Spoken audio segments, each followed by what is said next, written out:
السلام علیکم ورحمت الله وبرکاتہ. ملګرو څنګه چې تاسو ته پته ده چې څو ورځې مخکې په حافظ حمدالله صاحب باندې دماکه شوې وه، خو د هغه دماکې نه مخکې دغسې زمونږ مفتي عبدالشکور صاحب هم شهید شوی دی. نو داسې یو عجز ملنګ انسان چا نو پرېښی، نو بیا حافظ حمدالله صاحب خو یو داسې مولا دی، داسې مولا چې زه یم چې د ده نه خو چې دی ډېر خلک سوځي، او بیا د پسې چې دی داسې خلک راپاسي چې د هغې نه پلار معلوم دی او نه مور معلومه ده، بلکې د فوټپات پیدا را پاسېدلی ده او په حافظ حمدالله صاحب پسې مسخرې کوي. نو زیاتره ملګري ما ته دغه ویډیوز را لیږي، دغه تصویران، نو هغو ته زه یم چې یو معذرت کومه.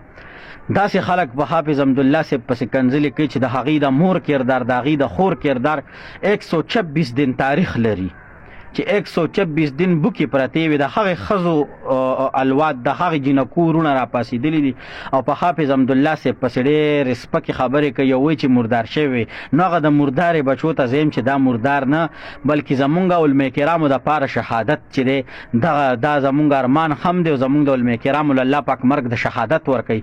مرداران هغه خلک وي چې د چا خور او مور 126 دن بوکه پرته وه او غږ یې ورته نه کو، په خپله هم ورسره پراته وو. هغه خلک به راځي او زمونږ عالم ته به وایي چې یاره پسې به ملنډې کوي، مسخرې به کوي، وبه چې مردار شوی نه به نه، په دا دې ته مونږ شهادت وایو، دا شهادت دي. او کم ټیم کې چې په حافظ حمدالله صاحب باندې دماکه وشوله، نو بیا یې هم تسبیح په لاس کې نیولې او ذکر الله یې کو، یعنې د الله تعالی ذکر یې کو. او تاسو به چې کله مردارېږئ نو انشاءالله تاسو به په ښځې ګنده په یو پلیت مجلس کې به تاسو الله پاک مردارئ. ولې دا چې دی نو دا زموږ د خوږ نبي علیه السلام ورثه دي.